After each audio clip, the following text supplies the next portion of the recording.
Hello everyone, welcome back to the channel Namaste English. क्या आपको कभी ऐसे सेंटेंसेस बोलने में प्रॉब्लम हुई हो जिसमें कि भविष्य की पॉसिबिलिटी या कोई इमेजिनरी सिनेरियो या फिर पास्ट रिग्रेट के बारे में बात करना हो? तो ये वीडियो आप ही के लिए है। We are diving deep into the core of English grammar, conditional sentences. This is a key topic for class 9th 10th exam. It will help them in their writing skill also. And by the end of this video, I hope you will master all types of conditional sentences. So are you ready? Let's get started. Sentences होते क्या हैं? जैसा कि नाम से ही आपको पता चल रहा होगा, कंडीशन, इसमें कंडीशन होती है, शर्त होती है। तो कंडीशनल सेंटेंसेस जो हैं वो हमें फैक्ट्स के बारे में भी बताते हैं, पॉसिबिलिटीज़ बताते हैं, और हाइपोथेटिकल सिचुएशन मतलब जो कि केवल हम सोच के खुश होते हैं और रियलिटी से थोड़ा दूर होती है, एंड उसके कॉन्सिक्वेंसेस भी इस तरह के सेंटेंसेस में पता चलते हैं। एक छोटा एग्जांपल देखिए, if it rains we will stay indoor. ये कंडीशनल सेंटेंसेस काफ़ी हद तक इफ़ से स्टार्ट होते हैं। इफ़ का मतलब होता है यदि। इफ़ का शाब्दिक मतलब हिंदी में यदि ऐसा होगा या ऐसा होता है तो ये होगा, मतलब अगर ऐसा किया तो ऐसा होगा। कहने का मतलब इफ़ के साथ उसका रिज़ल्ट भी होता है। तो इफ़ जो है वो शर्त को दर्शाता है, और उसके बाद जो उसका रिज़ल्ट होगा वो कॉन्सिक्वेंसेस वही हो जाते हैं। तो कहने का मतलब कि इस तरह के जो सेंटेंस होते हैं उसमें दो तरह के क्लॉज होते हैं। क्लॉज का मतलब होता है ग्रुप ऑफ वर्ड्स, और ग्रुप ऑफ वर्ड्स से हम सेंटेंस भी बनाते हैं। तो देखिए इसमें दो क्लॉज हैं। पहला है इट रेन्स, दूसरा है वी विल स्टे इंडोर्स। लेकिन अगर हमने इट में इफ़ लगा दिया तो ये कंडीशनल हो गया और ये अधूरा लगेगा। इफ़ इट रेन्स मतलब इसको कंप्लीट करने के लिए हमें एक प्रिंसिपल क्लॉज लगाना पड़ेगा। एग्जाम्पल देखिए, इफ़ इट रेन्स, ये सबॉर्डिनेट का मतलब होता है किसी पे डिपेंडेंट होना, और इसको जनरल लैंग्वेज में आप इफ़ क्लॉज भी कह सकते हैं। लेकिन इसे पूरा करने के लिए हमें एक इंडिपेंडेंट प्रिंसिपल क्लॉज चाहिए। तो वी विल स्टे इंडोर, इसका मतलब होता है कि अगर बारिश होती है तो हम घर पे रुकेंगे। They are important for making prediction. तो ये कंडीशनल सेंटेंसेस एक बार मैं फिर से रिवाइज करवा रही हूँ कि प्रेडिक्शन या भविष्य की बात बताते हैं। जैसे आपने एग्जाम्पल में देखा कि अगर बारिश होती है, अभी हो नहीं रही है लेकिन आगे प्रेडिक्ट किया जा रहा है, तो वी विल स्टे इंडोर, तो हम घर पे रुकेंगे। तो आपने देखा कि ये प्रेडिक्शन की बात करते हैं। एडवाइस भी होगी, आगे आप जब डिटेल में पढ़ेंगे तो आपको ये सारे पॉइंट्स समझ में आएंगे। मेकिंग प्रोमिसेस भी हैं, और इमेजिनरी डिफरेंट सिचुएशंस पे बात होगी। ज़ीरो टाइप का जो कंडीशनल सेंटेंस है उसकी पहचान है कि इसमें जनरल या यूनिवर्सल ट्रुथ होता है और साइंटिफिक फैक्ट होता है। और इसको कंस्ट्रक्ट कैसे करेंगे, बनाएंगे कैसे? इफ़ तो लगेगा ही, उसके बाद सब्जेक्ट होता है और वर्ब का फर्स्ट फॉर्म होगा। उसके बाद दूसरा जो होता है वो सब्जेक्ट होता है और V1 रहता है। तो अभी देखते हैं इसका एग्जाम्पल। इफ़ में सिंपल प्रेजेंट, V1 से मतलब है फर्स्ट फॉर्म में रहेगा, लेकिन सिंपल प्रेजेंट टेंस के रूल के हिसाब से सब्जेक्ट के अकॉर्डिंगली हम वर्ब में S या ES लगाएंगे। तो ज़ीरो कंडीशनल जो है वो प्रेजेंट टेंस के लिए यूज़ किया जाता है।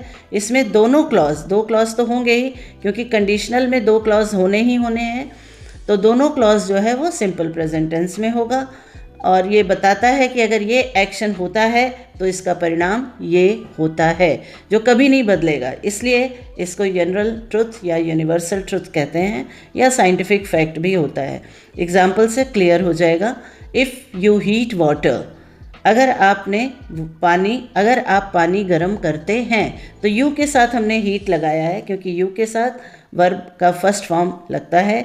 और if you heat water to 100 Celsius it boils ये बॉयल होता है। अगर इतने टेम्परेचर पे आपने पानी गर्म किया तो ये बॉयल होता है। तो ये साइंटिफिक फैक्ट है जो हमेशा रहा है, आगे भी रहेगा। दूसरा एग्जाम्पल जनरल ट्रूथ का है, if the sun sets it gets dark. अब सन सिंगुलर है तो हमने वर्ब में एस लगा दिया है। डार्कनेस भी सिंगुलर की तरह यूज़ कर रहे हैं, इट गेट्स डार्क तो हमने एस लगाया है कि अगर सूरज डूबता है तो अंधेरा होता है। ये भी एक जनरल ट्रूथ है जो कि पहले भी था, आज भी है और आगे भी होगा। तीसरी सिचुएशन जो ज़ीरो कंडीशनल में होती है, गारंटीड आउटकम। मतलब ये भी एक तरह से फैक्ट ही है लेकिन ये गारंटीड है। If you don't water plants they die. अगर तुम पानी नहीं देते हो तो वो मर जाते हैं, प्लांट्स ख़त्म हो जाते हैं। तो एक बार फिर से देखिए, ज़ीरो कंडीशनल में दोनों क्लॉज में सिंपल प्रेजेंट टेंस होता है, इफ़ से स्टार्ट करेंगे। अब आता है type 1, tell the possibilities in the present और फ्यूचर। अब इसमें क्या होता है कि पॉसिबिलिटी बताई जाती है, या तो प्रेजेंट में होता है या फ्यूचर में होता है। इसका स्ट्रक्चर इफ़ के बाद सब्जेक्ट और वर्ब का फर्स्ट फॉर्म, फिर सब्जेक्ट, और इसमें फ्यूचर है तो विल लगेगा। मतलब सेकंड पार्ट जो होगा वो विल के साथ और वर्ब का फर्स्ट फॉर्म। अब देखिए, first conditional is used for the real and possible situation in the present और इन फ्यूचर। मतलब ये ऐसी सिचुएशन या पॉसिबिलिटीज़ की बात करता है जो रियल हैं, जो पॉसिबल हैं। The condition is likely to happen and the result is logical consequences. मतलब कि जो भी कंडीशन है वो पॉसिबल होती है और उसका रिजल्ट भी लॉजिकल है। इसको कैसे सेंटेंस बनाएंगे, इफ़ और फिर सिंपल प्रेजेंट टेंस रहेगा, उसका दूसरा क्लॉज में फिर सब्जेक्ट और विल और फिर इन्फिनिटिव, मतलब वर्ब का फर्स्ट फॉर्म हो जाएगा। जैसे इफ़ यू स्टडी, देखिए ये सिंपल प्रेजेंट में है, अगर तुम पढ़ते हो you will pass the exam, क्योंकि अगर तुम पढ़ते हो तो एग्ज़ाम पास करोगे। फ्यूचर में क्या होगा उसका ये बताया जा रहा है। फ्यूचर आउटकम, आउटकम मतलब रिजल्ट, कॉन्सिक्वेंसेस। अगर तुम पढ़ते हो तो तुम पास होगे। दूसरा, इफ़ इट रेन्स टुमारो, अगर कल बारिश होती है, we will cancel the picnic. ये कंडीशन है कि अगर बारिश होगी तो फिर हम कैंसिल करेंगे पिकनिक। तीसरा, if you eat too much, logical है, ये लॉजिकल है कि भाई ठीक है, अगर तुम बहुत ज़्यादा खाते हो यू विल फील सिक, तो तुम बीमार पड़ जाओगे। ये लॉजिकल कॉन्सिक्वेंसेस हैं। अब हम टाइप 2 की बात करेंगे, जिसमें हम इमेजिनरी सिचुएशन प्रेजेंट और फ्यूचर की बात करते हैं। तो पहले इफ़ लगेगा, सब्जेक्ट होगा और वर्ब का सेकंड फॉर्म, फिर दूसरा क्लॉज में सब्जेक्ट होगा और वुड लगेगा। वुड के साथ हमेशा वर्ब का फर्स्ट फॉर्म लगता है, वुड है, शुड है। मॉडल्स में अगर आपको याद होगा तो मैंने ये बताया हुआ है आपको। सेकंड कंडीशनल का यूज़ हम पास्ट टेंस में करते हैं, जबकि if clause and model base verb जो है वो रिजल्ट क्लॉज में होता है। मतलब इफ़ क्लॉज में हम पास्ट टेंस लगाएंगे और जो रिजल्ट वाला क्लॉज है जो उसमें हम मॉडल और बेस वर्ब लगता है। This form is used to talk about imaginary or hypothetical situation that cannot happen or unlikely to happen. तो इसका यूज़ हम ज़्यादातर इमेजिनरी सिचुएशन ऐसे यूज़ करते हैं जो कभी नहीं होता है। It is important to note that condition and results are taking place in the past, but the past tense is used to indicate the unreal nature of the situation. Past की बात होगी लेकिन present में वो वैसा नहीं हुआ। तो अभी आप एग्जाम्पल से समझ जाएंगे। If I won the lottery, अगर मैं लॉटरी जीतता हूँ, जीतता, पास्ट की बात हो रही है। अगर मैं लॉटरी जीतता, I would travel the world, लेकिन ऐसा हुआ नहीं। ये तो केवल सोच रहे हैं कि अगर मैं पास्ट मेरी लॉटरी निकली होती तो मैं ट्रैवल पूरी दुनिया करता, लेकिन हुआ नहीं। तो ये अनरियलिस्टिक ड्रीम था। दूसरा, if I were taller I would be a basket player, कि अगर मैं लंबा होता, जैसे if I were a bird I would fly, अगर मैं चिड़िया होती तो मैं उड़ती, लेकिन ऐसा है नहीं और ना ही होगा। इसी तरह इफ़ आई वर टॉलर, क्योंकि I would be a basketball player, hypothetical है क्योंकि अब जो आपकी हाइट थी, you have achieved your height, और उसके हिसाब से that means you are not tall. तो ये भी एक हाइपोथेटिकल सिचुएशन या सिनेरियो है। तीसरा example, if she studied harder she would get better grades, जो कि नहीं हुआ। तो ये सारे एक आप देख सकते हैं पास्ट के ही इवेंट हैं और उनका जो रिज़ल्ट है वो भी अनरियलिस्टिक है, अनलाइकली टू हैपन। अब देखिए जो टाइप 3 है, टेल द कंट्रेरी इवेंट्स और feel regret with the events in the past. Contrary मतलब समकालीन इवेंट्स के बारे में इसमें बात होती है, या फिर कोई रिग्रेट पछतावा इसमें होता है। इफ़ लगेगा, सब्जेक्ट होगा, हैड होगा, और वर्ब हैड के साथ वर्ब का थर्ड फॉर्म लगेगा। और जो रिजल्ट वाला क्लॉज है, सब्जेक्ट वुड हैव और वर्ब का third form would have been होता है ज़्यादातर इसमें। थर्ड कंडीशनल जो है ये भी हाइपोथेटिकल पास्ट इवेंट के लिए है जो कि हुआ ही नहीं, उसके इमेजिनरी रिजल्ट के बारे में बात करते हुए। ये एक तरह से रिग्रेट को एक्सप्रेस करता है कि जैसे कोई अपॉर्चुनिटी मिस हो गई हो तो आप उसके लिए पछता रहे हैं, या फिर उसका अल्टरनेटिव पास्ट सिनेरियो उसका हो गया होता, तो ऐसी सिचुएशन में थर्ड कंडीशनल का यूज़ होगा। एग्जाम्पल देखिए, if I had studied harder I would have pass the exam. मतलब देखिए कि अगर मैंने मेहनत किया होता तो मैं एग्ज़ाम पास कर गया होता, बट आई डिडेंट स्टडी, लेकिन पढ़ा नहीं था और इसलिए फ़ेल हो गए हैं।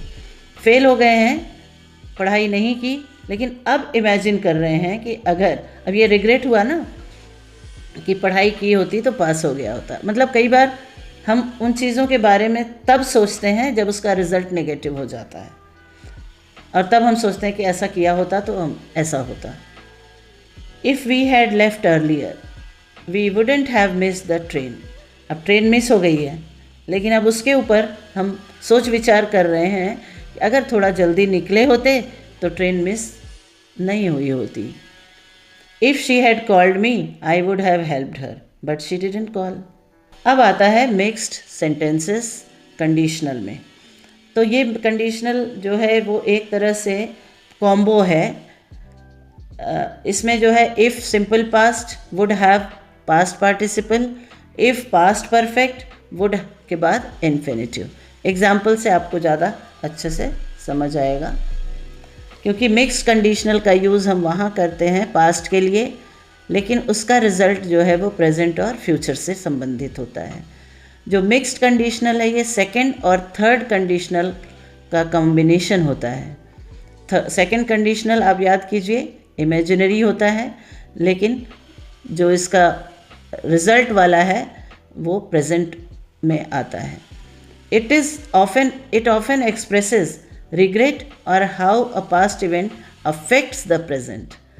तो देखिए example, if I had studied medicine I would be a doctor, लेकिन I didn't study medicine so I am not a doctor. ये मतलब हाइपोथेटिकल नहीं है, मतलब ये प्रेजेंट को बता रहा है related to the past. Past में ये कहा जा रहा है कि अगर मैंने मेडिसिन की पढ़ाई की होती तो मैं आज डॉक्टर हो गया होता, लेकिन नहीं है, so I am not a doctor. If she had taken the job she would be living in New York but she didn't take the job. मतलब कि ये रियल हो सकता था, तो यही इसमें डिफरेंस है। लेकिन इसके पहले जो मैंने आपको बताया था वो हाइपोथेटिकल था, जो नहीं हुआ और पास्ट से संबंधित है, तो वो अब होगा भी नहीं। लेकिन इसका असर जो था कि अगर ऐसा किया होता तो शायद प्रेजेंट में लाइकली टू हैपन, यहाँ पे इस बात पे if she had taken the job, अगर उसने जॉब लिया होता, she would be living in New York now, अब तक वो न्यूयॉर्क में रह रही होती, but she didn't take the job. तो ये रियलिस्टिक सिचुएशन पे बेस्ड है। हियर आर फ्यू एग्जाम्पल्स, आप इसको प्रैक्टिस कीजिए। और इसमें हिंट के लिए मैंने आपको बता दिया है कि ब्रैकेट में डाला है तो फर्स्ट कंडीशनल लगाइए अकॉर्डिंग टू द स्ट्रक्चर जो मैंने आपको एक्सप्लेन किया है, और उसके बाद इसके आंसर मैं डिस्क्रिप्शन बॉक्स में डालूँगी, उससे आप अपना चेक कर सकते हैं। And then you score yourself and drop your score in the comment section. So there you have it, the 4 powerful types of conditional sentences along with practice exercises. You know how to connect possibility and consequences like pro. This knowledge is essential not just for passing the exams, but for making your English sound natural and sophisticated. आपको ये writing skill में भी help करेगा. Direct exam में ये topic आपके नहीं हैं, बट इसको जानना बहुत ज़रूरी है to develop your writing skill. So if you found this quick guide helpful, please smash that like button and subscribe so that you don't miss our next grammar breakdown. See you next time.